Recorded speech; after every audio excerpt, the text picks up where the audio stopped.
For the past couple weeks, I've been trying to do a Hackintosh video for you guys. That's actually what you hear buzzing in the background. I'm trying a different computer to see if it'll work.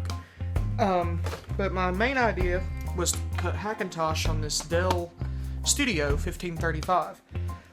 The reason I'm not putting it on the HP that you saw in the last video is because the HP crashed and I wound up sending it back to Hewlett-Packard for a full refund. I'm not putting up with that. Anyway, the Studio isn't compatible with Hackintosh at all. I tried, no dice. So I've been resorted to using my MacBook for about a little over a month now. And it dawned on me. It is no secret that I think OS X is a brilliant software. I like Windows 2, but OS X has my heart.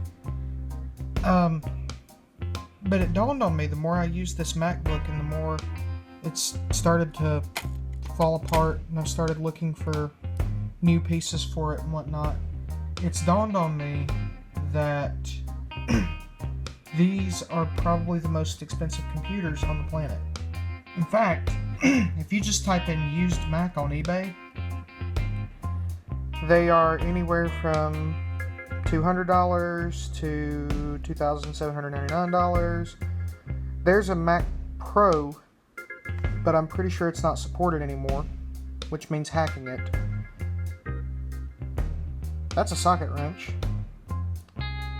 500, 1,000, 700, 555, and some of these aren't supported and people just don't even realize that anymore, and they're selling it simply because it has the Apple sticker on the side.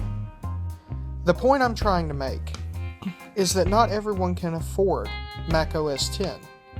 No, not everyone can afford a new computer, and honestly, not everyone wants to Hackintosh, mainly because it can screw up your main system. So I think I came up with an idea that would work for someone wanting to try Mac OS, but not wanting to buy the software flat out. This is not my design. I actually got this from a group online. I will post their link in the description, as I always do. But let's just check this out. Let's see what has come to be. Okay, so while this boots up, I'll tell you what I did. So this is a Dell, focus, there we go. This is a Dell Studio 1535. First thing I did was I installed Ubuntu. Now, honestly, I have Windows on here, I have Ubuntu on here. Both of them run pretty great. This is an 8-year-old laptop, but both of them seriously do run great. And I was sitting here thinking, while I ran Ubuntu, I was like, okay, I have accelerated graphics support still. It actually has GMA X3100, just like the old MacBooks do. And so I thought, I still have accelerated hardware. Why don't I try to install Docky, which is like having a dock for the Mac. So I installed Docky and I'm playing around with it, and I found this thing called Macbuntu. What Macbuntu does is this, basically. Give me just a second. There we go. Macbuntu turns your computer into the closest you can get to a Mac. So let's explore some features. So the one thing most people miss from MacBooks, if you've ever had one, is Launchpad. I am here to tell you that Launchpad is here. It's called Slings Cold, but it does everything that Launchpad used to do. Another feature that they miss is Spotlight search. If you hit Control D, I have Spotlight. See, look.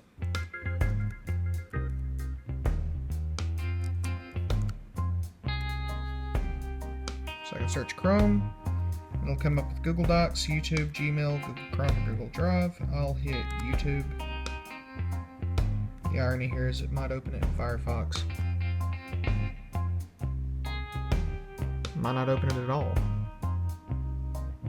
Oh, there it goes. So anyway, I know this was a short video, mainly because I just want to do the Hackintosh video and get that out of the way.